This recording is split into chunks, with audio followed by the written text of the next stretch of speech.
Pues nada, muy buenas tardes a todos. Lo primero, pediros disculpas porque no se me ve, pero bueno, creo que no es lo importante que se me vea a mí, sino a quien va a moderar y a los ponentes. Muy buenas tardes a otro martes del IE. Esta vez ha sido especial porque como en diciembre no tuvimos, pues hemos decidido poner dos eventos en enero, pero ya retomaremos de nuevo en febrero con un único evento, que os recuerdo que sea sobre el futuro de las oficinas. Pero hoy lo que nos toca es hablar de nuestros queridos activos inmobiliarios y cómo nos van a ayudar a generar liquidez en estos momentos complicados. Para ello tenemos a nuestro compañero del club, a Gonzalo Muelas, que también es director en CBRE.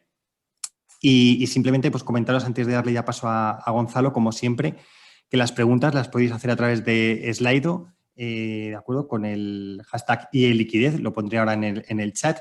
Y que también para arrancar y como siempre para calentar un poco motores y que participéis, pues vamos también a lanzar una encuesta para que nos vayáis contestando y lo veremos los resultados al final. Yo de momento me quito del medio porque dejo al maestro Gonzalo Muelas llevar toda la moderación del panel y nada, Gonzalo, todo tuyo. Muchas gracias, Alfredo. Buenas tardes a todos. Gracias por conectar, ¿eh? Somos un montón y vamos a estar hoy unos 45 minutos en esta mesa redonda y luego dejamos 10 minutos para hacer las preguntas que consideréis. Entonces, en este debate vamos a hacer un evento divertido, a pesar de que vamos a hablar de economía, de inmobiliario, de real estate, en fin, que tenemos un buen reto, ¿no? Antes de nada, desde nuestro club del IE Real Estate Club, queremos dar un mensaje de ánimo. En estas fechas estamos todos un poquito preocupados, pero quiero recordaros que somos muy capaces en España, los españoles, somos muy capaces de salir adelante y queríamos mandaros este mensaje desde aquí, ¿no? Adelante, vamos a por el 2021, que ya ha empezado. Y bueno, seamos un poco optimistas. Hoy vamos a hablar de empresas en apuros, de faltas de liquidez, de agotamiento de reservas, de ahorro de costes, alternativas de financiación. Van a salir muchos temas, pero siempre hay un roto para un descosido y eso es lo que queremos analizar hoy con los ponentes. Y bueno, oye, las empresas luchan y buscan encontrar soluciones y nuevos canales para desarrollar nuevos proyectos. Por lo tanto, pensemos en positivo, que todo esto que vamos a hablar hoy es para conseguir liquidez, conseguir nuevas oportunidades, ¿no? El tema de hoy, ¿cómo resolvemos los problemas de liquidez en nuestras empresas que nos genera esta situación del COVID y de la crisis? Bueno, vamos a hablar de ello. Los ponentes de hoy hemos hecho un conjunto de un buen cliente corporativo, un buen financiador especializado y un buen asesor inmobiliario y financiero. Como cliente, Paloma Boceta, directora de Patrimonio Inmobiliario del Grupo MAO San Miguel. Paloma, muchísimas gracias por estar hoy con nosotros. Paloma lleva la gestión de todos los activos a nivel nacional, en la cartera de las fábricas, de las oficinas, de los suelos, etcétera. El grupo MAO San Miguel es un grupo muy patrimonialista, nos comentaba Paloma, ¿no? Recuerdo que es una compañía 100% española, de la que tenemos que estar muy orgullosos, con más de 125 años de historia y es líder en el sector cervecero con una cuota del 32%. Y tiene 11 centros fabriles en el mundo, 8 en España, tiene en India y tiene en Estados Unidos también, ¿no? Son 4.200 personas. O sea que bienvenida, Paloma. Muchas gracias. Gracias a vosotros. Y la segunda persona, que es Federico Gros, es el responsable de negocio de real estate en M&G Iberia.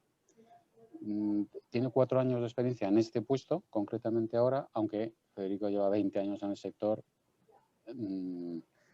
Y quería comentaros un poco que M&G tiene dos cifras espectaculares que os van a posicionar clarísimamente de qué estamos hablando, ¿no? De uno de los mayores financiadores del mundo, ¿no?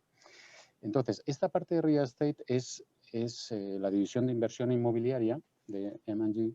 Es una compañía global de ahorro en inversión con más de 370.000 millones de euros bajo gestión y administración. Cotiza en Londres, en la bolsa, y tiene 5 millones de clientes en Europa, Asia y América. En España, en Iberia, España y Portugal, tiene una gestión por 1.000 millones de euros. Por lo tanto, lo que diga Federico hoy nos puede abrir mucho los ojos y nos va a dar muy buena información, incluso a nivel internacional. Y como consultor, asesor de inmobiliario y financiero está Carlos González Castelló, es compañero mío en CBRE.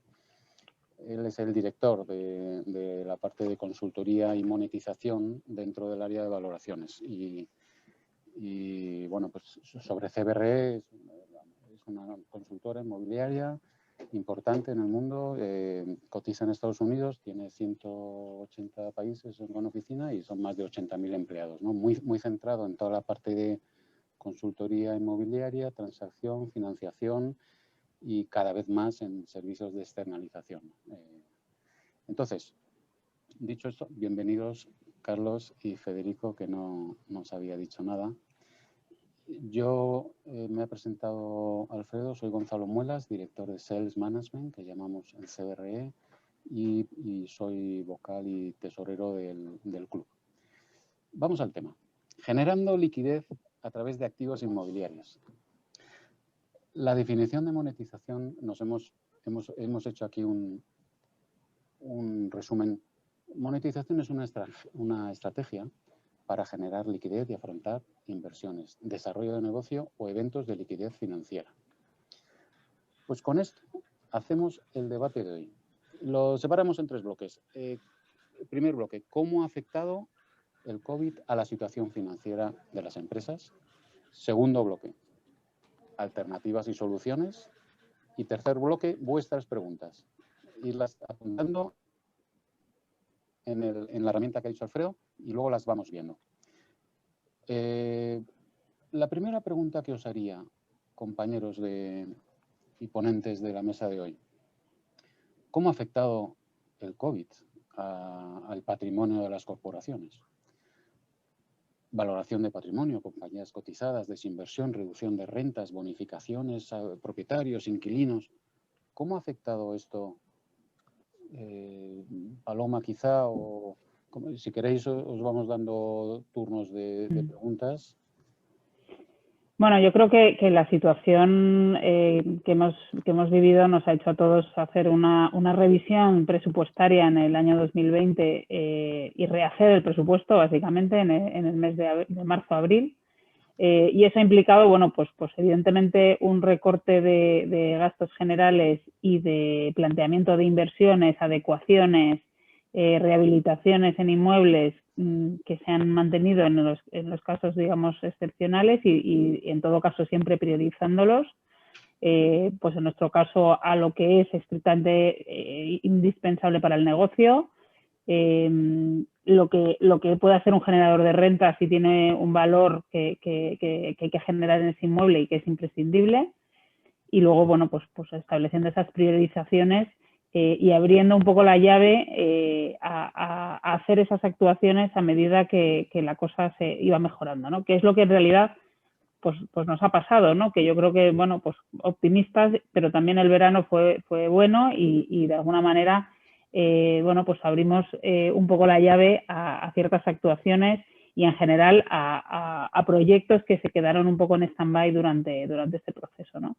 Y yo creo que mantenemos un 2021 con esa misma política, ¿no? De haber hecho 3 presupuestos diferentes, de tener las llaves cerradas y vamos abriendo en función de cómo vemos que se va mitigando la incertidumbre y que desgraciadamente, bueno, pues este primer trimestre no invita mucho al optimismo, pero de alguna manera estamos preparados para afrontar distintos planes de acción, ¿no? Y yo creo que ahí lo que decías, bueno, pues todos propietarios y arrendatarios, que nosotros tenemos los 2 gorros, hemos estado muy cerca de nuestros inquilinos y de los propietarios, abordando pues un poco un plan bueno, pues un plan temporal, pero de actuación en función de todo esto que ha pasado, ¿no? Yo creo que con impacto evidentemente en retail mayor que como puede ser en naves o en oficinas donde ahí, bueno, pues realmente no ha habido un impacto en rentas, ¿no? Sí, muy bien, muy claro. Federico, ¿tú cómo lo ves desde el punto de vista de la financiación? ¿Cómo ha afectado el COVID? Pues, en primer lugar, Gonzalo, muchísimas gracias por la invitación del Instituto de Empresa de Real Estate Club. Yo creo que ha afectado seriamente, o sea, simplemente ver la pregunta que decíais al principio sobre el patrimonio de las corporaciones. Vemos cómo se ha comportado el IBEX 35 a lo largo del año 2020 y ha perdido más de un 15% y ha sido con diferencia el índice bursátil que peor rendimiento ha tenido en Europa. Si comparamos con, por ejemplo, el tecnológico del Nasdaq, que se ha revalorizado un 43%, o el DAX en Frankfurt, que ha subido un 3,5%. Entonces, vemos que esto va un poco por sectores. Solo ha habido 9 empresas del IBEX que han tenido un cierre positivo, sobre todo algunas farmacéuticas, de placas solares, infraestructuras, alguna teleco, pero sobre todo los valores más castigados pues, han sido el sector bancario, que al final es el motor del IBEX 35, y sobre todo empresas relacionadas con el sector turístico. Vemos compañías de hoteles o líneas aéreas. Hay que tener en cuenta que al final esta situación está muy vinculada a la economía, hay una correlación directa. Entonces, el castigo al sector turístico, que representa casi un 12,4% del PIB español y casi el 13% del empleo, más de 2.700.000 personas trabajan en este sector, pues ha sido dramático. Si vemos, por ejemplo, por poner referencia a nuestro sector inmobiliario, las grandes patrimoniales, los vehículos REIT, las SOCIMIs, las dos mayores en el IBEX 35 han tenido caídas cercanas al 30 y al 40% respectivamente. Y eso que ellos han hecho muy bien los deberes, porque vemos en un contexto donde han cobrado muy bien las rentas, han hecho expansión de contratos, han ido dando descuentos cuando ha sido necesario y han tenido unos niveles de ocupaciones muy altos. Y los valores, si vemos las tasaciones de los inmuebles, se han comportado muy estables. Entonces, vemos que ha habido pánico en los mercados de capitales, ha habido mucha volatilidad porque no hay correlación entre el comportamiento de las compañías, el valor patrimonial que tienen y el comportamiento de la acción. Entonces, vemos que hay, en general, en el contexto, empresas de alimentación, sector sanitario, tecnológicas, deportes, se han comportado muy bien. Y sobre todo empresas de retail, locales comerciales, hoteles, pues ha sido bastante dramático. Este es el contexto en donde la banca va a ser, la financiación bancaria va a ser más restrictiva, se va a polarizar mucho el mercado y esto entra y da pie a la llegada a España de financiación alternativa por un lado y por el otro lado financiación complementaria, que es un poco lo que hablaremos después, de distintas figuras de monetización que pueden ayudar a las empresas, en este caso con falta de liquidez para salir adelante. Genial. Oye, y desde la parte de consultoría, Carlos, ¿cómo ves tú la afectación del COVID en este momento? Igual no tienes el audio conectado, Carlos. Sí, está en mí, perdón. Antes de nada, un saludo a todos y gracias por vuestro tiempo. Sí, como decían Paloma y Federico, yo creo que bueno, aquí hay perdedores y ganadores, ¿no? Hay sectores que son la palabra de moda, que es resiliencia, ¿no?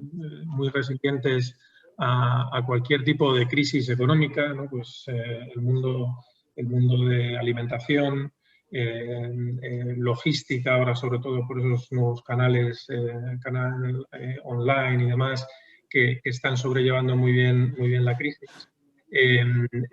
Pero claro, en sus portfolios, en todo lo que respecta a su patrimonio inmobiliario, pues evidentemente han tenido un impacto, ¿no? En términos generales, bueno, desde CBRE lanzamos trimestralmente un índice de valores inmobiliarios. En términos generales, el impacto sobre toda la tipología de activos estimamos que ha caído entre un 4 y un 6%.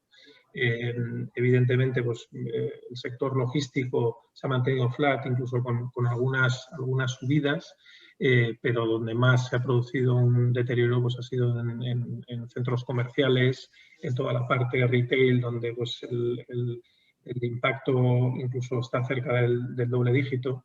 Y en la parte más patrimonialista de oficinas, pues también ha habido un impacto en función de la localización, si estamos hablando de activos prime o no, pues entre un 2 y un 4 o 5%, ¿no? Si nos vamos yendo a zonas un poco más periféricas, ¿no? Eso lo que hace es, por un lado, que haya más potencialidad de operaciones, porque esta crisis, lo que comentábamos antes, es el hecho de que muchas compañías estén quedando o tengan problemas de liquidez. Está atrayendo a muchísimos fondos internacionales, sustituyendo, como decía Federico, a esa parte, esas restricciones cada vez mayores por parte de la banca en lo que es la financiación, sobre todo en un momento de crisis, aunque esto no hace más que acentuar la tendencia que ya veníamos viviendo en los últimos 10 años, desde la gran crisis del 8. Bueno, pues lo que está haciendo es atraer a nuevos players para invertir y compañías que se ven en una situación para generar liquidez, porque ven que hay determinados activos que se están deteriorando, en ponerlos en el mercado, ¿no? Con distintos instrumentos, desde una pura venta o hasta generación de liquidez, estructurando una financiación alternativa alrededor de esa renta. Muy interesante. Desde luego el cuento no tiene nada que ver en unos sectores y en otros por lo que estamos viendo, ¿no? Luego seguiremos avanzando sobre esto. La segunda pregunta que yo os haría es, ¿creéis que se va a acelerar el proceso de racionalización del patrimonio o el replanteamiento de una estrategia en real estate en las corporaciones? ¿Creéis que es el momento que va a provocar un cambio de verdad?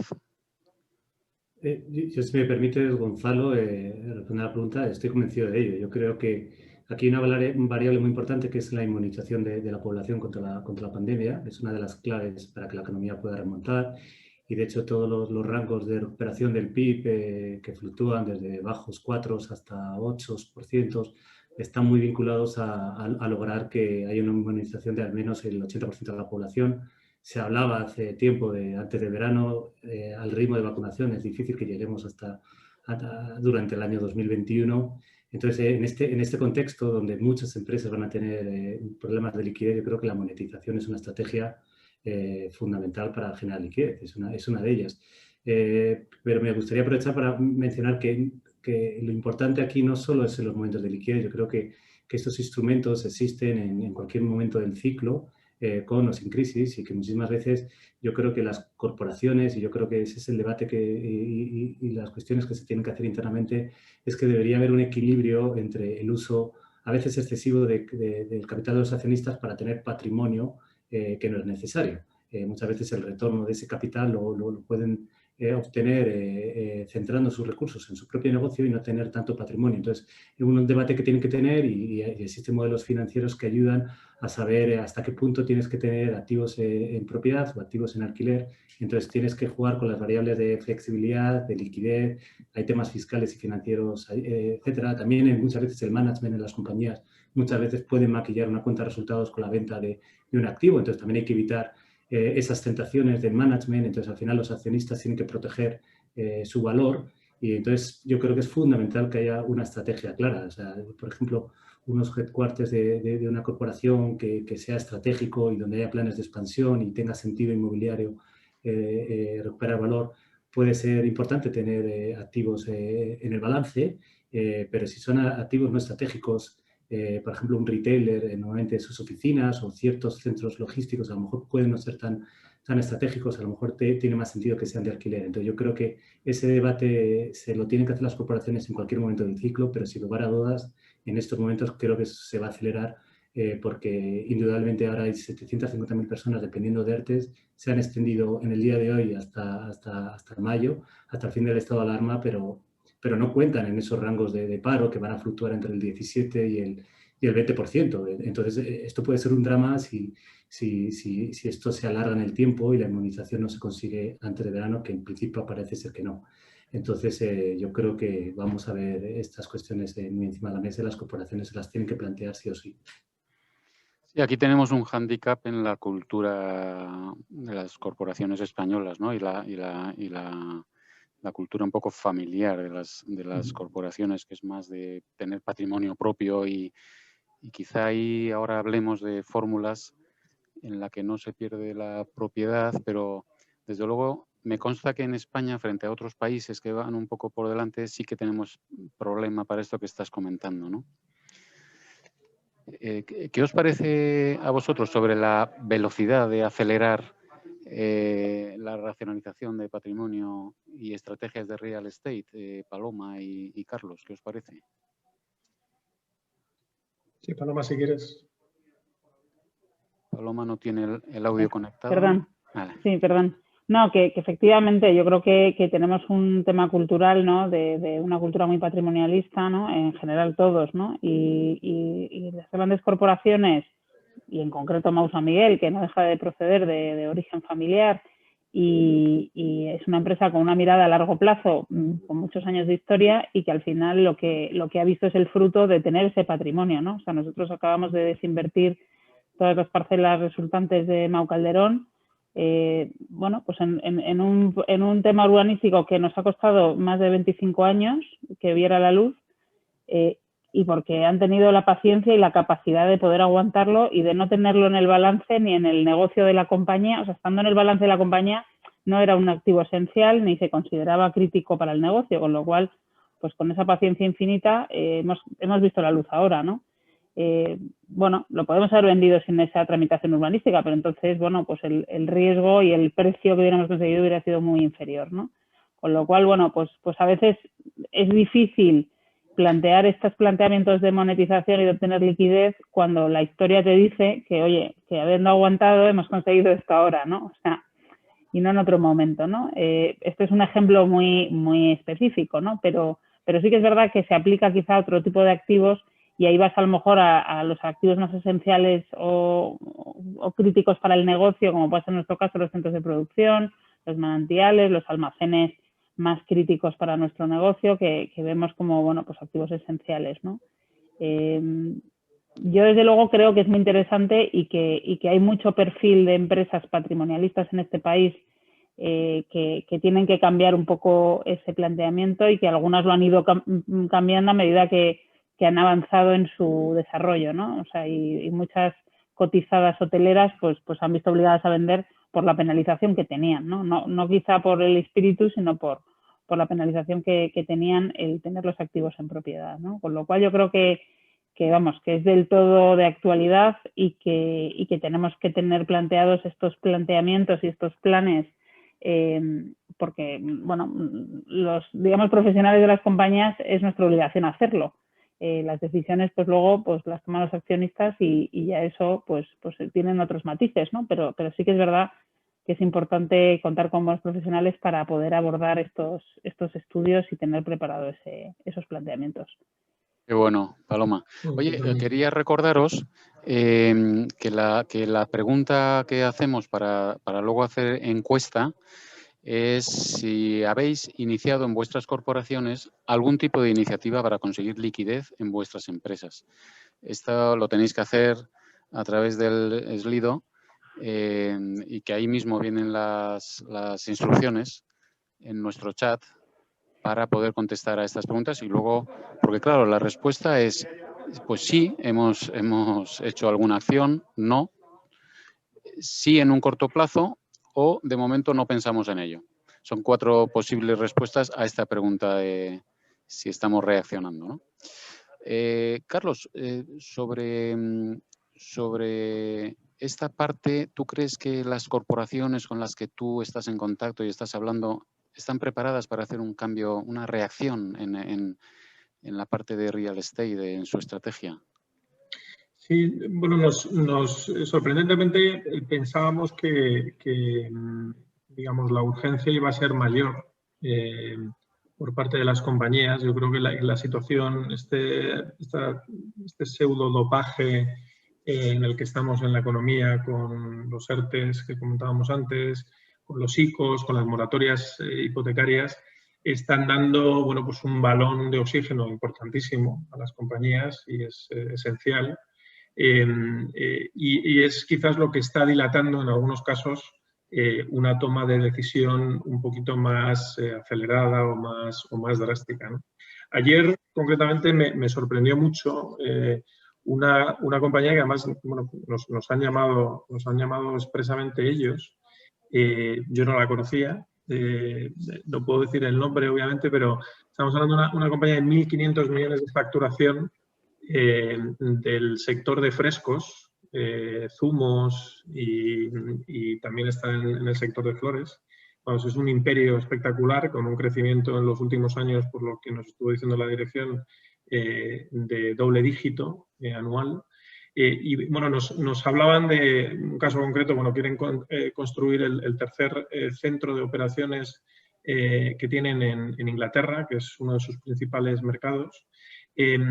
Y hablando sobre estructuras, bueno, pues más mantener la propiedad del activo y demás, el director financiero nos dijo, es la tercera generación, es una empresa 100% familiar, y el director financiero, que es a la postre uno de los accionistas, nos dijo, no, nosotros ya desde hace bastantes años ponemos todo el dinero en el negocio. Nosotros no queremos ladrillos, no queremos la propiedad del activo.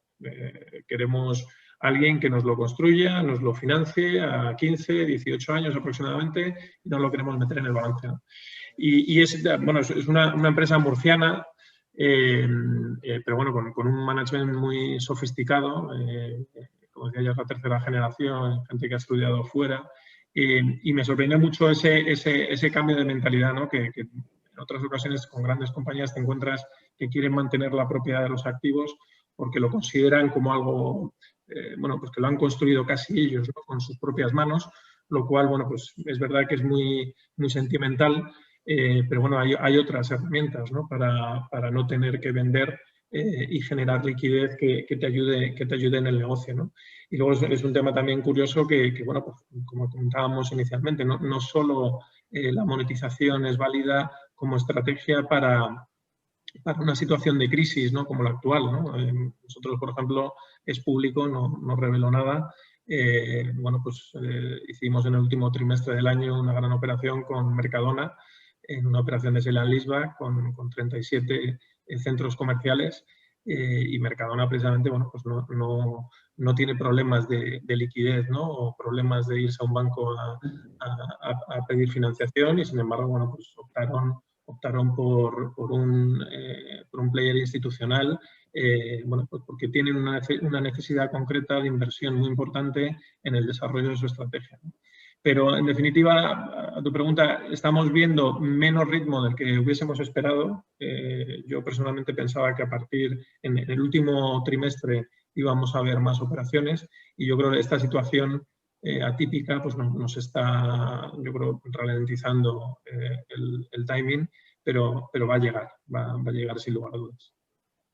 Una cosa más que se ralentiza.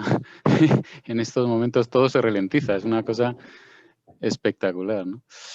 De todas maneras, sí que el cambio sería un cambio de paradigma, ¿no? Realmente, si consiguiéramos las corporaciones conseguir el dinero para meterlo en el negocio, ¿no? Y dar impulso.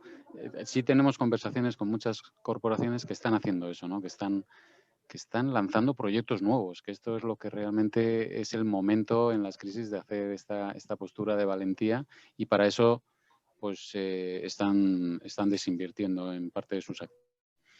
De todas maneras, bajemos un poco al barro. Vamos a hablar de cuáles serían las principales estrategias ahora mismo de reducción de costes inmobiliarios que se han llevado a cabo durante esta crisis.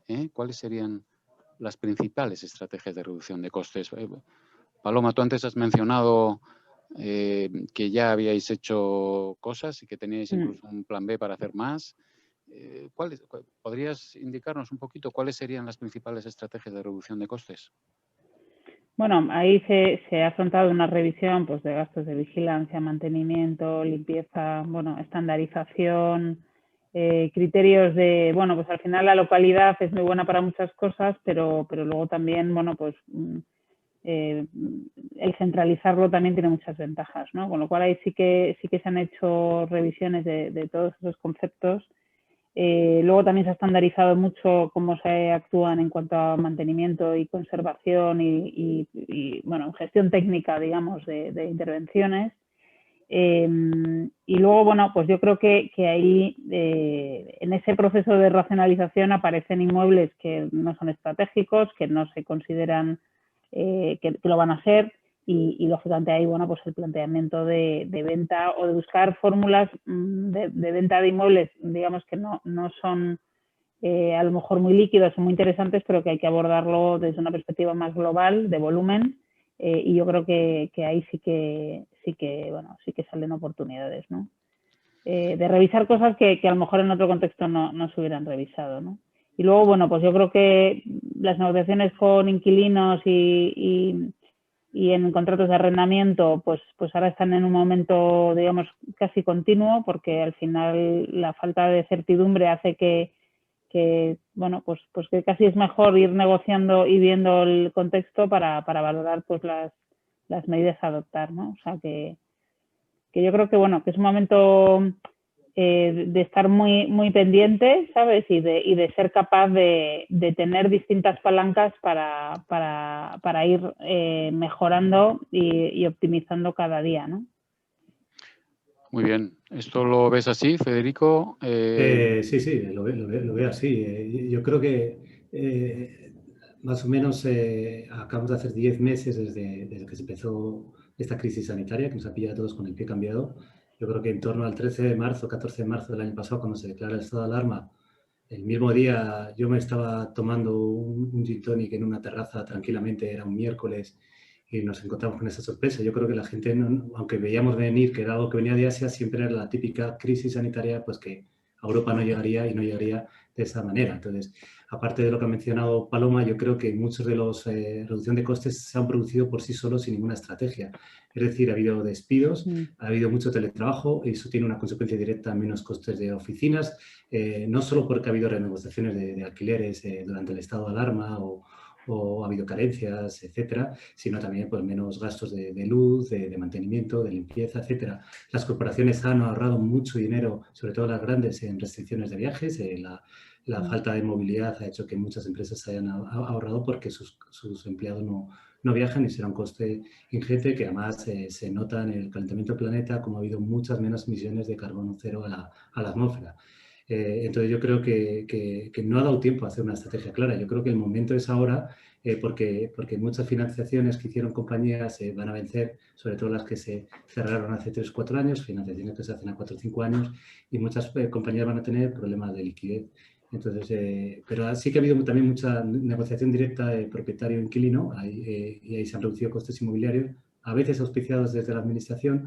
Yo quiero decir en este foro que la seguridad jurídica es la piedra angular de este sector, que el dinero internacional viene a España cuando hay seguridad jurídica, que es muy bueno proteger a las familias vulnerables, a dar alternativas habitacionales, pero al mismo tiempo hay que proteger el derecho de la propiedad, que es un derecho fundamental recogido en la Constitución española. Entonces, hay un gran debate y yo creo que el sector privado, el sector inmobiliario deberían hacernos más partícipes y participar en ese debate social, en ese debate político, para intentar hacer normativas. Entonces yo creo que sería mucho más recomendable aquella normativa que hace que colaboremos y que lleguemos a acuerdos y entendimientos, como por ejemplo han hecho las grandes socimis con sus inquilinos, y a través de ellas se han reducido costes y a cambio, por ejemplo, de extender los contratos de arrendamiento, que de una manera directa y creando a veces cierta inseguridad jurídica. Eso es terrible, ¿eh? Entiendo que para un inversor extranjero la seguridad jurídica ha perdido puntos en España. Es una pregunta que te hago. Yo creo que no es que haya perdido, yo no quiero crear aquí un debate, porque yo creo que es bueno proteger a todas las personas que sufren, a las familias vulnerables, etcétera, pero creo que no está, o sea, no va en contra de proteger el derecho de la propiedad. Entonces hay fórmulas intermedias. Entonces yo creo que toda la regulación debe ir buscando un bien, por ejemplo, en el sector residencial. hay muchísimo suelo, el precio del suelo ha estado muy caro, se ha especulado mucho con el suelo, pues mucho suelo que está en manos de la administración, en acuerdos de colaboración público-privada se podrían sacar viviendas en alquiler, que ahora el residencial está muy en boga, siendo auspiciadas por la administración. Vemos ejemplos que ha hecho recientemente la Comunidad de Madrid con el Plan Vive, y yo creo que son ejemplos muy buenos que crean iniciativas públicas con la colaboración privada, que sin el sector privado este país no sale adelante. Entonces yo creo que la seguridad jurídica es fundamental, porque al final no nos olvidemos que, pero si no preguntémoselos a las entidades financieras, que el dinero huye del riesgo y sobre todo de la incertidumbre, ¿no? Claro. ¿Os ha afectado el intento de regulación del Estado en bonificación de rentas y eso? ¿Os ha afectado a vosotros como inquilinos, como propietarios? No sé, si la pregunta para mí, Gonzalo, digamos que ahora todavía está en entredicho, porque, por ejemplo, ha habido una sentencia muy polémica en Cataluña sobre la aplicación de la cláusula rebus sic stantibus, que pone un poco en entredicho la doctrina más de corte del derecho romano en España, etcétera, donde el principio del pacta sunt servanda era lo que prevalecía. Entonces, de alguna manera, ha habido moratorias en el pago de las hipotecas, se han paralizado de alguna manera desahucios, ha habido reformas en las últimas semanas. Yo creo que a los grandes tenedores de activos en España, de activos residenciales, sí que les ha afectado. Nosotros directamente al final tenemos un patrimonio con inquilinos, con ratings de muy buena calidad y hemos llegado a muy buenos acuerdos en términos generales. Qué bueno, qué bueno. Paloma, ¿tú crees que para vosotros habéis sufrido o habéis aplicado alguna reducción de espacios en para conseguir ahorros o otras reducciones de espacio, de metros cuadrados de oficina, alquileres? ¿Cómo ha funcionado esto en vuestro caso? Bueno, yo creo que hemos hecho todos una reflexión del espacio que ocupamos en las sedes, en las oficinas, en concreto en la que tenemos aquí en la calle Titán. Y es verdad que, bueno, que siempre salen escenarios de optimización. Es verdad que ahora también se necesita más metros cuadrados por empleado, que tenemos el aforo reducido en las oficinas. Bueno, ha habido varias fases, pero ahora mismo está reducido al 70% máximo. O sea, y quiero decir que puede ser un escenario, ¿no? Lo que pasa que sí que es verdad que hay que dar una seguridad y una calidad a los empleados y garantizar que pueden venir a trabajar a la oficina con total seguridad, ¿no? Y yo creo que eso, pues parte se consigue haciendo ver que realmente hay unas limitaciones de aforo y que se están cumpliendo, ¿no? Yo creo que bueno, que esos son escenarios que todos valoramos y que estudiamos, pero que hay que ver esto un poco, qué se queda de todo esto, ¿no? Y si se queda de todo esto que se van a necesitar más metros cuadrados por empleado, pues bueno, pues los espacios abiertos van a seguir, pero tendrán que seguir en otro modelo distinto al que en su momento se planteó, ¿no? Y luego en cuanto a los intentos de la administración en regular relaciones de arrendamiento, yo creo que, bueno, a lo que han invitado es realmente a llegar a un acuerdo y a un entendimiento, ¿no? Porque al final, bueno, pues uno tiene que demostrar que no tiene solvencia, el otro tiene que demostrar que es un gran tenedor, y entre unos y otros, pues yo creo que al final lo que se trata es de llegar a acuerdos razonables, ¿no? O sea que... Correcto. Oye, yo en el bloque 2, que ya vamos cronometrando el tiempo de los bloques, el bloque 2, que lo vamos a hacer rápido, pero es quizá muy interesante. Por un lado, hablando de sostenibilidad, está la parte de financiación verde, de emisiones, sostenibilidad. ¿Cómo va a afectar a las corporaciones y qué oportunidades presenta? A mí este titular siempre me gusta discutirlo y quizá, Federico, la pregunta, ¿vosotros estáis lanzando algún fondo verde o alguna en este sentido de sostenibilidad? Sí, bueno, nuestra compañía Engie ha hecho ya un comunicado sobre las emisiones de carbón cero, que en el año 2030 en los edificios que ocupamos seremos cero emisores y hasta el año 2050 en los activos que gestionamos para terceros. Yo creo que la financiación verde sostenible es algo que va a ir creciendo, está muy en el principio. Este es un concepto que no lleva mucho tiempo, o sea, su origen viene de Estados Unidos en torno al año 2017. Esto viene de un estudio de entidades financieras americanas que miraron la correlación que había entre el riesgo de la morosidad de de activos con los rasgos de sostenibilidad y vieron que los niveles de default, la morosidad, eran inferiores en aquellos activos que eran más sostenibles. Digamos que aquellas corporaciones o aquellos propietarios de casas que tienen activos que cuidan más, que son más sostenibles, etcétera, digamos que han hecho los deberes anteriores en todo lo demás, en solvencia, etcétera. Entonces, se presupone que se van a comportar mejor. Entonces, eso hace que las entidades estén dispuestas a mejorar los niveles de financiación, dándoles más loan to value, un mejor spread porque la percepción de riesgo es inferior. Esta financiación verde pues, ya ha viajado a Europa desde el año 2018. Es realmente algo muy residual, o sea, hay un número muy reducido de entidades financieras que lo ofrecen, pero creo que empieza a ser algo que vemos en todos los días de las noticias. Hoy ha habido una, sin más, o sea, que vincular los costes de financiación al rendimiento social y medioambiental. Entonces, vemos como compañías, por ejemplo, compañías que tienen propiedades logísticas han firmado préstamos verdes incluso a 10 años, en los que sus edificios logísticos en varios mercados pues están vinculados los tipos de interés a varios criterios sociales medioambientales, como puede ser tener una certificación LEED o BREEAM, como puede ser la reducción de emisiones de gases de efecto invernadero que se pueda testar y como puede ser también qué posición tiene ese operador logístico en el rating EcoVadis, que al final es una plataforma colaborativa que en el mundo de la distribución, en el mundo de las corporaciones, en toda la cadena de suministro con proveedores es fundamental. Vemos en España compañías como Johnson & Johnson, Nestlé, Manpower Group, que ya tienen este tipo de rating con EcoVadis. Entonces, yo creo que la financiación verde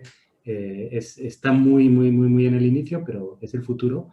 Y al final es como una hipoteca, ¿no? En la que cuando tienes una hipoteca, los bancos te bonifican el spread sobre el Euribor si domicilias tu nómina, si tienes un seguro de vida o si tienes un seguro de hogar. Pues en este caso el tipo de interés va a ser más bajo si tienes una calificación LEED y contaminas menos. Entonces yo creo que esto va a ayudar a muchas corporaciones que ya son sostenibles a mejorar sus costes de financiación. Qué bueno. Qué bueno. Oye, os animo a hacer preguntas. Nosotros estamos a 8 minutos de daros paso a las preguntas que queráis hacer. Entonces, a través de la plataforma del chat, hacer preguntas, por favor. Carlos, ¿tú también estás notando movida en el mundo de la sostenibilidad con fondos? ¿Los clientes preguntan, están preocupados o va lento, como dice Federico?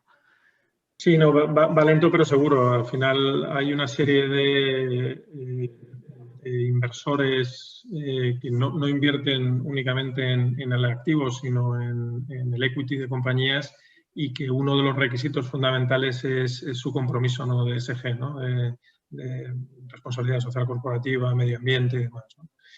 Con lo cual es algo que está aquí y que efectivamente va a ir a más, ¿no? Precisamente estamos trabajando con un cliente, una de las grandes corporaciones de este país para sus headquarters, implementar o buscar un instrumento de financiación muy importante y uno de los puntos o de los ejes de esa financiación es que es verde debido a pues las características de estas instalaciones, que son razonablemente nuevas y altamente eficientes desde el punto de vista energético, ¿no?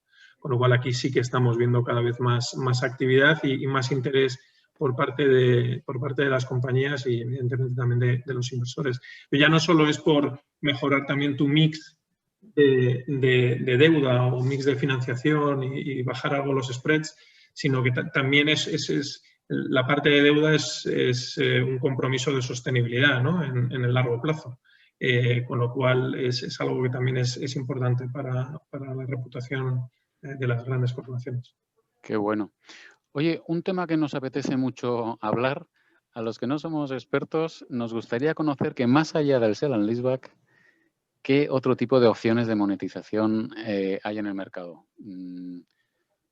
¿Cuáles son las principales características de estas otras opciones que a veces tú nos comentas y que estamos oyendo hablar a las empresas financiadoras? Sí. Yo puedo mencionar algunas que tenemos también el tiempo limitado, los CTL, los Credit and Lease, en el que ahí no se pierde la propiedad, un ground lease, por ejemplo, o un income stream, todo en terminología anglosajona.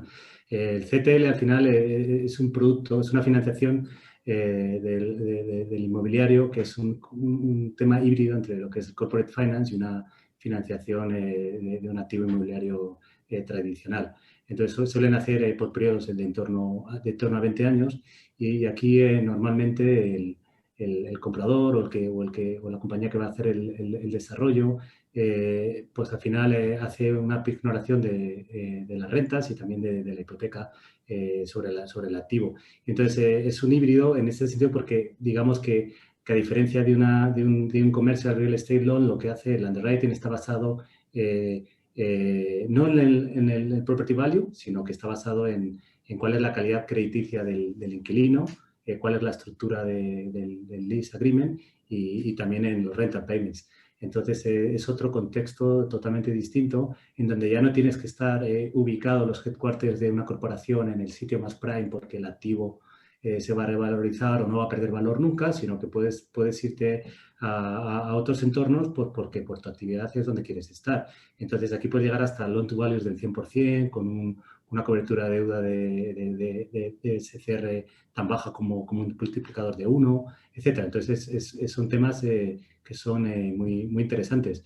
Otra tipología puede ser un ground lease, que es algo que tradicionalmente se veía en el mercado anglosajón, lleva cientos de años, sobre todo en el tema residencial, se solían hacer por 125 años y al final lo que hace es abaratar los costos de construcción de alguien que no podría nunca tener una casa en propiedad, que se quiere construir y entonces al final el freeholder, el propietario del suelo, lo único que hace es ceder el suelo durante un periodo larguísimo de tiempo y al final de ese periodo de tiempo, digamos que la compañía o esa persona pues puede o sea, lo que es el suelo y todo lo construido vuelven al freeholder, vuelve al tenedor. Y es una manera, por ejemplo, en California, en una zona en Palm Springs, se han construido lo que eran una antigua reserva india más de 23.000 casas y gracias a esta estructura se han ahorrado un 20-30%. Nosotros con NH tenemos en Alemania, en la región de Múnich, un hotel que en el 2016 firmamos a 199 años. Entonces, al final, esto es un instrumento financiero que está protegido con un hotel y reduce los requerimientos de equity de NH. Entonces, aquí la renta se fija un 20% de lo que sería el NOI. Evidentemente, el financiador o el freeholder de ground lease pues tiene una serie de coberturas que te protegen, que es una cobertura de renta sobre el EBITDA acabado en R, o sea, también se incluye la renta, y una cobertura del activo. Y por último, que lo que mencioné antes, el income strip. Esto se suele hacer a periodos más cortos que un ground lease, suele ser, por ejemplo, 35 años. Nosotros así hemos financiado una student housing, una residencia de estudiantes en la Universidad de Bangor, en Gales, y se hizo a 40 años y al final, básicamente, el income strip, digamos que el operador o el inquilino puede recuperar al final del periodo del contrato de arrendamiento la propiedad, en este caso por una libra, puede ser por €1, dado que se trata de evitar por temas fiscales que sea una donación encubierta. Entonces, al final hay un precio final. Pero digamos que al final lo que se ha hecho la corporación es financiarse a largo plazo y recuperar la propiedad, con lo cual, si es algo estratégico, pues eso no les debería preocupar. Estos son algunos ejemplos de lo que puede existir en el mercado. Qué bueno. Paloma, ¿tú crees que esto lo conocen las empresas, estas opciones? Yo creo que ¿Son conscientes? yo creo que no son del todo conscientes, ¿no? O sea, yo creo que el tema del leasehold lo hemos visto siempre en activos fuera de España y aquí pues es remoto o vamos, no sé, muy poco habitual, ¿no? Haberlo conocido, ¿no? También yo creo que bueno, que tenemos que evolucionar, que cada vez evolucionaremos más y que también las fuentes de financiación habituales pues están viéndose ya más sustituidas por fuentes de financiación alternativas que tienen más creatividad para estas cosas versus cualquier entidad financiera que bueno, que al final te valora entre otras cosas también por el patrimonio que tienes, ¿no? O sea, que al final yo creo que bueno, que es un poco evolucionar y avanzar en un modelo que tiene más próximo al modelo anglosajón que al que estamos habitualmente conocidos aquí, ¿no?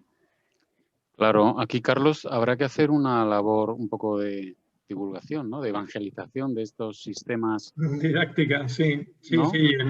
sí, efectivamente, y en eso estamos, ¿no? Siempre por detrás de países como UK o Estados Unidos. Es verdad que de momento no hay operaciones relevantes con estos instrumentos, pero los beneficios están ahí, el sistema jurídico es perfectamente ajustable a estos instrumentos, con lo cual no debería haber nada que nos impidiese, ¿no? De hecho, el ejemplo que comentaba anteriormente, queremos estructurarlo de los headquarters sostenibles, lo queremos hacer con un CTL al menos 30 años, ¿no? Bueno, es algo que, lo de siempre, acabará ocurriendo, ¿no? Y quizás también por la nueva normativa contable, por IFRS y el impacto que ha supuesto en los sale and leasebacks, quizás esto también ayude a que estos nuevos instrumentos empiecen a surgir con mayor fuerza, ¿no? dentro del mercado español. Perfecto. Pues yo te diría que la pregunta que yo haría relacionado con esto, quizá, Federico, que para inversores, ¿qué sectores y qué tipologías de activos serían más atractivos en este momento, ¿no? Para de todo el mercado? Sí, yo creo que a nivel global y llevándolo a nivel local es exactamente lo mismo, pero en el mercado español sobre todo bastante acentuado. Yo creo que se está yendo a sectores muy defensivos, que son anticíclicos, donde la seguridad de los ingresos, independientemente del ciclo, pues están más o menos garantizados. Entonces yo creo que la logística, sobre todo y esto ha habido aceleración de tendencias, la penetración online en España estaba muy por debajo del 5% y está creciendo a doble dígito en los próximos años. Entonces, esto tiene un impacto brutal y entonces el sector logístico es el fundamental. Y en concreto en España también el residencial en alquiler va a ser uno de los grandes protagonistas. Ha estado muy poco profesionalizado, empieza a profesionalizarse, empiezan a entrar muchos fondos, hay mucha liquidez y yo creo que esos son los dos caballos ganadores que con el COVID y sin el COVID. O sea, digamos que el COVID, sobre todo en el tema de la logística, lo ha reforzado. El tema del residencial por alquiler es algo que ya se estaba produciendo y es cierto que hay una carencia de vivienda de calidad en alquiler en España. Y España, que antes hemos hablado al principio del debate, que es muy patrimonialista, le cuesta tener propiedades o, digamos, activos en alquiler. Vemos en vuestro informe de tendencias, habéis publicado que para el año 2024 llegaremos al más del 27% de los hogares en régimen de alquiler, cuando hace unos años estábamos por debajo del 20%. O sea que convergemos a la media europea, yo creo que nos adaptamos a un entorno más global y esas son un poco las líneas generales. Eso me gustaría verlo, porque en torno del 27 están los países más avanzados de Europa, ¿no? Alemania está mucho más, pero nosotros ya estamos en torno al 23%, o sea que quiere decir que esto ya es una realidad. También es cierto que esto en España no solo es por falta de vivienda nueva de calidad en régimen de alquiler. Para que te hagas una idea, en el año 2006 se construían 600.000-700.000 viviendas, que construíamos más viviendas que Reino Unido, Francia, Alemania e Italia juntos, y hemos estado construyendo en la última década pues en torno a 90.000, 100.000 viviendas nuevas, se transaccionan menos de 500.000 viviendas al año. Entonces, yo creo que ahora el problema es que las entidades financieras, sobre todo la banca tradicional española, va a ser muy restrictiva quien da la financiación. Antes hablaba de la polarización entre covenants, inquilinos buenos y no tan buenos, grandes y pequeños, y sobre todo activos prime y activos secundarios. Esa polarización existe, va a haber una restricción a la financiación y eso hace que la gente no pueda comprar una vivienda, sobre todo la gente joven. Y por eso la tendencia al alquiler es imparable. Correcto, Carlos, lo ves tú también con las entrevistas que tienes. Sí, bueno, y lo que comentábamos fundamentalmente antes es, yo creo que la relevancia del activo con estos nuevos instrumentos no pasa a un segundo plano, ¿no? Lo primordial es la solvencia crediticia de la compañía con la que se está haciendo el deal. La criticidad del activo para esa compañía, es decir, normalmente para oficinas, por ejemplo, pues es algo que puede ser difícil, salvo pues eso, un gran headquarter que ha sido recientemente construido, donde puedas albergar a 5.000, 10.000, 15.000 personas, ¿no? Pero las típicas oficinas más de a pie de calle y demás suele ser complicado, ¿no? Es fundamentalmente activos que te asegures que puedes estar operándolo durante 30 años, ¿no? Por eso son esos plazos tan prolongados, este tipo de instrumentos.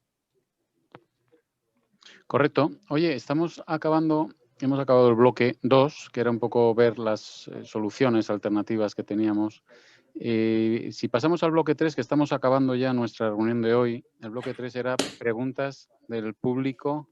No sé si, Alfredo, tenemos el listado de preguntas que podamos hacer rápidas. Fíjate que te vemos al revés, Alfredo, has salido boca abajo. Sí, creía que había solucionado el problema de cámaras, y es porque, para que os voy a contar la anécdota, como vivimos en el mundo online, se había quedado enganchada la cámara en otra aplicación de otra reunión y entonces por eso no salía. Y ahora salgo al revés, así que mejor ni salir. Yo creo que eso, simplemente con mi voz ya está. Pues mira, tenemos por aquí una pregunta, de acuerdo, de Gerardo, que pregunta qué tipo de activos inmobiliarios, industrial, almacenes, etcétera, han sido vendidos para generar más liquidez y por qué, y si hay diferencia significativa. Y yo os añadiría una cosa: si ha habido empresas, ¿vale? Y esta ya es de mi, por un lado los activos y por otro, y os quería preguntar yo, ¿hay empresas que hayan tenido mejores prácticas que ahora les permita hacer buena caja o liquidez a través de sus activos inmobiliarios? ¿Y cuáles serían esas buenas prácticas? Gonzalo, tú repartes el juego, yo la lanzo y lo que luego... ¿Quién se atreve? Venga. Primero con los activos, si queréis. ¿Qué tipo de activos han sido los que han generado más liquidez? Bueno, yo creo que, contestando a la pregunta de Gerardo, hablaba más de activos industriales. Yo creo que, por ejemplo, en el mundo de retail hemos visto operaciones de sale and leaseback, en donde yo creo que, sobre todo en el mundo del retail, la liquidez es muy fundamental, y entonces operaciones en el sector de alimentación, de distintas cadenas de alimentación, algunas por liquidez, otras, como ha mencionado antes Carlos, no tienen ningún problema de liquidez, lo han hecho por otros motivos, pero ahí hemos visto operaciones. Ahora vemos una gran operación inmobiliaria, industrial, logística, de una cartera que va a ser la más grande que se transaccione en el mercado logístico español en el 2021. Y quizás ahí el tema es, pues, es tener de salida muy bueno en el ciclo. Ha habido una compresión de yields en logística, se espera todavía una compresión en torno de 25 puntos. Puede ser un momento para salir. Al final, la gente no siempre tiene los activos, sobre todo en el mundo de inversión, sine die, hay un horizonte temporal y muchas veces coincide con el ciclo, y probablemente en este caso sea para financiar nuevos desarrollos y nuevas oportunidades de negocio. Entonces yo creo que eso es por mencionar en la primera pregunta dentro del sector industrial. Sí, yo creo que ha habido ¿Cuál también sería la segunda, Alfredo? Ha habido también operaciones de venta de activos, digamos, esencialmente no estratégicos, ¿no? Pues las desinversiones de Repsol, de los suelos residenciales, de Méndez Álvaro. O sea, yo creo que hay, o Adif incluso, o sea, yo creo que, bueno, que es verdad que el grado de, digamos, de foco que hay en el residencial, en el alquiler, pues está generando mucho interés en el suelo residencial. Y en construcción de proyectos ad hoc, porque tienen que ser proyectos ad hoc, no te sirve cualquier edificio residencial ya construido, ¿no? Y luego, bueno, pues yo creo que la venta con inquilino o con contratos de alquiler con cierta solidez, pues no deja de ser un activo siempre interesante, ¿no? No es cuestión de ahora, esto viene de siempre, ¿no? Y yo creo que bueno, que cada vez más pues el mercado de oficinas es muy estrecho y muy pequeño y que no genera operaciones, y en cambio pues el logístico se está aprovechando de ese exceso de liquidez, ¿no?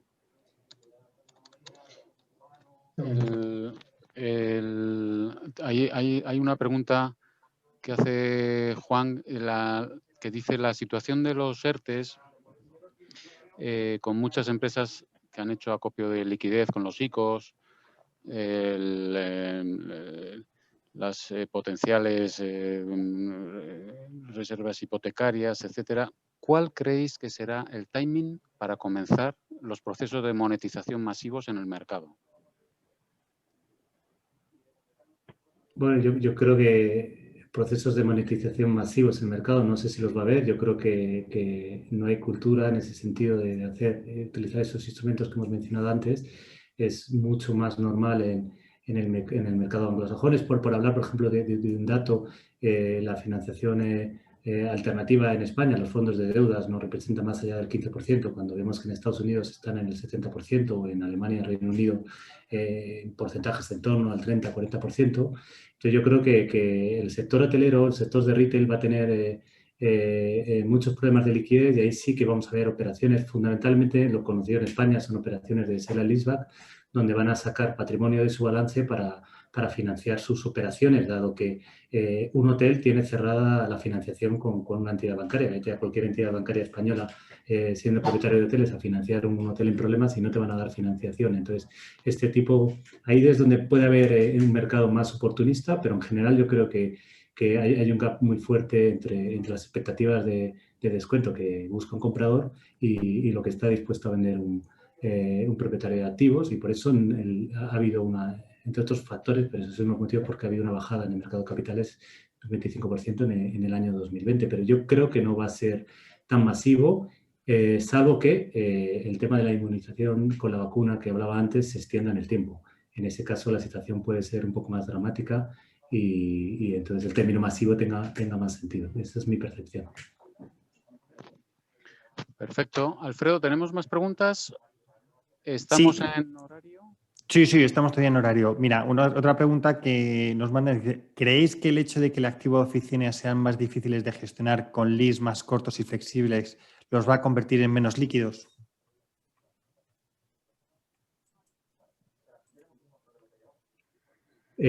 Bueno, digamos que al final lo que va a prevalecer, yo creo, he hablado antes mucho de polarización. Yo creo que en el mercado de oficinas, las oficinas en CBD, en el Circuito Central de Negocios, por ejemplo, en Madrid, Eje Castellana, Prado, van a estar con niveles de ocupación altísima. Está llegando un nuevo stock nuevo en Madrid, más de 200-300.000 metros cuadrados en la ciudad de Madrid. Eso hace que haya más vacancy en el mercado de oficinas, pero en las oficinas prime se van a comportar súper bien. Muchas de las corporaciones no tienen problemas de liquidez y con lo cual no tienen necesidad de tener contratos de arrendamiento a corto. Es cierto que la pregunta tiene mucho sentido porque sobre todo en mercados de oficinas más secundarios, en las periferias de las ciudades, si nos vamos a la periferia de Madrid, pues ahí veremos mucha más flexibilidad que tienen que dar los propietarios, porque al final los inquilinos necesitan, sobre todo en este contexto, no pueden tomar decisiones a largo plazo. Entonces habrá contratos de arrendamiento más cortos y eso va a quitar valor a los activos. Va a haber mucho menos interés y va a ser un mercado menos líquido. Pero yo creo que el mercado de oficinas prime, que es al final los yield, cuando hablamos de yield siempre se toma como referencia al mercado prime de oficinas, digamos que no es líquido porque los propietarios en el eje castellano no van a vender nunca, porque son grandes compañías de seguro, muchos de ellos, y al final pues mantienen esos activos en balance durante el tiempo, pero el activo per se, si le decidieran venderlo, sería súper líquido. Va a seguir siendo activos súper líquidos desde el punto de vista de que habría demanda de compradores potenciales si se pusieran en venta, y yo creo que van a estar ocupados con mucha calidad y con muy buen nivel de inquilinos. Al final esta crisis no es la crisis financiera del 2008, es un tema pasajero. Hay mucha liquidez en los mercados, sobre todo en el mercado de inversión, y yo creo que las compañías con esfuerzo van a salir adelante. Buenísimo. Estamos acabando, lo digo por si queréis o alguna pregunta más, Alfredo, y si no, si creéis que hay algún punto que os apetezca comentar y que no haya salido. Carlos, tú que estás muy en el día a día y asesorando a mucha gente, si crees que hay alguna parte que no la hemos comentado. No, yo creo que hemos tocado casi todos los puntos, ¿no? de este mercado. Quizás la gran pregunta que era que lanzabas a través de Juan sobre el timing, ¿no? Es cuándo, y quitando el adjetivo masivo, ¿no? Es sobre cuándo se van a empezar a producir, ¿no? Operaciones por eventos de liquidez o, digamos, con estos instrumentos, y quizás cuál va a ser el volumen normal, pues es una de las incógnitas, ¿no? Yo creo que una vez pasado el efecto de los ERTEs ICOs y demás, pues se va a ver esa necesidad imperiosa de generar liquidez. También un replanteamiento estratégico por parte de las grandes corporaciones sobre un uso más racional y efectivo de todo su portfolio inmobiliario, independientemente del evento de liquidez. Y con lo que comentábamos antes de esa paulatina penetración de grandes fondos inversores institucionales que están sustituyendo a la falta o a la ligera falta de financiación bancaria, va a ocasionar que se vean estructuras cada vez más flexibles, más ad hoc para las corporaciones, que sin duda van a traerles más beneficios, ¿no? Porque una de las restricciones habituales que tiene la financiación bancaria, ¿no? Pues los covenants, con este tipo de financiación, bueno, pues son mucho más, o no existen o son más relajados, ¿no? Como comentaba antes Federico, en cuanto a ratios de cobertura de la deuda exigidos, o simplemente tener una hipoteca y una garantía corporativa. Yo creo que lo vamos a ir viendo cada vez más. La pregunta es cuál será el volumen. Yo creo que podemos establecer un paralelismo quizás con el mercado de financiación alternativa de deuda, tanto para real estate como para corporates, que bueno, pues es algo, no es muy transparente, pero bueno, nosotros tenemos estimado un volumen actual en el mercado de alrededor de 3.000 millones en lo que respecta exclusivamente a financiación alternativa relacionada a real estate. Y es algo que empezó prácticamente en el año 2016, ¿no? Bueno, ha aumentado considerablemente, se siguen levantando fondos para ello, con lo cual seguramente pues, a 4 o 5 años vistas podamos estar hablando de un volumen parecido, ¿no? Pues entre 3.000 y 5.000 millones levantados para estos instrumentos, ¿no? de monetización sobre activos críticos de compañías y corporaciones. Qué bueno, Carlos. Federico, ¿hay algún tema que quieras comentar? Si no, estamos terminando. No, simplemente dar un mensaje de optimismo, que de esta vamos a salir todos. Yo creo que esto es algo coyuntural y creo que hay que ver lo positivo de las cosas en la vida.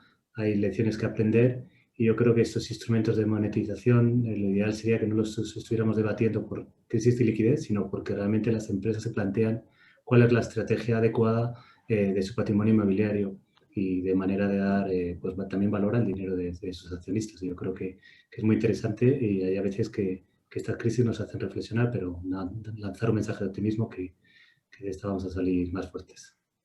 Te lo agradecemos un montón porque es poner la tele y deprimirse y por lo menos que estas charlas sean optimistas y un poquito divertidas, como decíamos antes, ¿no? Paloma, ¿das por satisfecho, estás satisfecha de esta conversación o crees que hay algún punto que te muy gustaría interesante. Yo creo que no habíamos hablado de la financiación verde, no hemos hablado de los famosos fondos europeos, que todavía no los hemos visto, pero que no deja de ser una cifra tan impactante que si llega realmente pues puede afectar al inmobiliario, puede mejorar, renovar el parque de viviendas a nivel energético. Yo creo que hay un potencial ahí y los compromisos de reducción de la huella de carbono, pues esta es la forma de materializarlo, no hay otra. Y yo creo que eso, bueno, pues es una noticia positiva. ¿Que cómo y cuándo? Bueno, pues eso es lo que todos nos gustaría saber, ¿no? Pero yo creo que hay, bueno, pues hay un planteamiento de hacerlo, ¿no? Y de que llegará. Y también me uno al mensaje de optimismo, ¿no? Yo creo que hemos salido de muchas crisis. La del 2008 fue tremenda, fue súper larga. Y yo creo que se demostró que somos un país competitivo, que cuando sabemos serlo y dar confort a la inversión extranjera lo hacemos bien y que eso nos está ayudando en este momento a tener todas estas opciones, ¿no? O sea, que yo creo que el mensaje es que el que quiera planteárselo tiene distintas opciones, ¿no? Y el interés de inversor está ahí, con lo cual eso, bueno, pues yo creo que es algo que tenemos que preservar, ¿no? Y tenemos que entre todos valorar. Claro que sí. Yo he apuntado algunos puntos como conclusión final y nos estamos despidiendo. Paloma nos habla ahora de los fondos europeos, que es verdad que no hemos hablado nada. Pero sí que has hablado antes también de que has tenido que rehacer los presupuestos o que todos los compañeros y colegas estáis en un estado permanente de rehacer presupuestos, de poner varias opciones diferentes. Estáis en reducción de gastos generales, por supuesto, tanto en mantenimientos como en centralización. Estáis buscando por todas partes el reducir los impactos. Y he tomado nota de que nos decía, creo que Federico, que las empresas IBEX, oye, están sufriendo más que el resto de los países europeos, ¿no? Con una caída del 15%.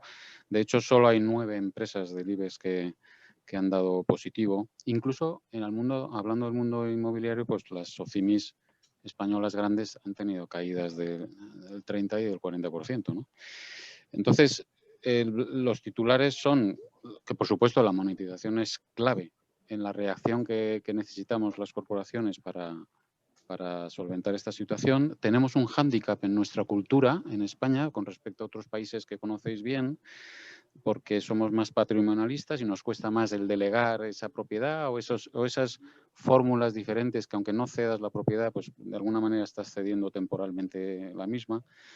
Federico nos hablaba de que los sectores que se habían visto operaciones en retail, en alimentación, que se estaban viendo cosas, el sector de la logística clarísimamente en positivo, y el rent to build, ¿no?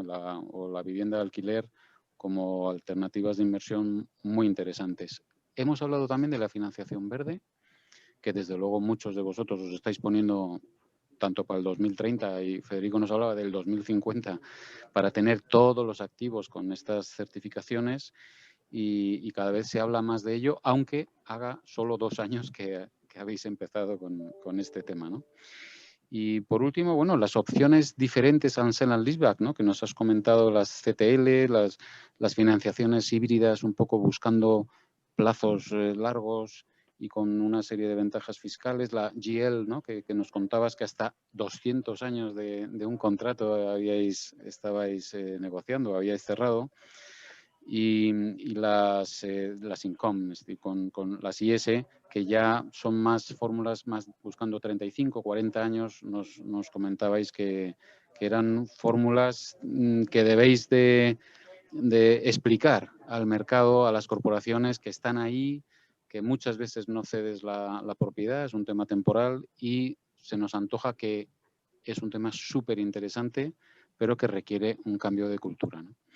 Y bueno, pues esto ha sido un poco la sesión de hoy. Joder, os agradecemos muchísimo. El Club de Real Estate del Instituto de Empresa, estamos felices de haber podido tener esta charla con vosotros. La visión de Paloma como cliente corporativo ha sido fantástica. Federico, muchas gracias por tu parte y tu explicación, tanto nacional como internacional, de lo que se está pasando y lo que estáis viendo a nivel de financiación.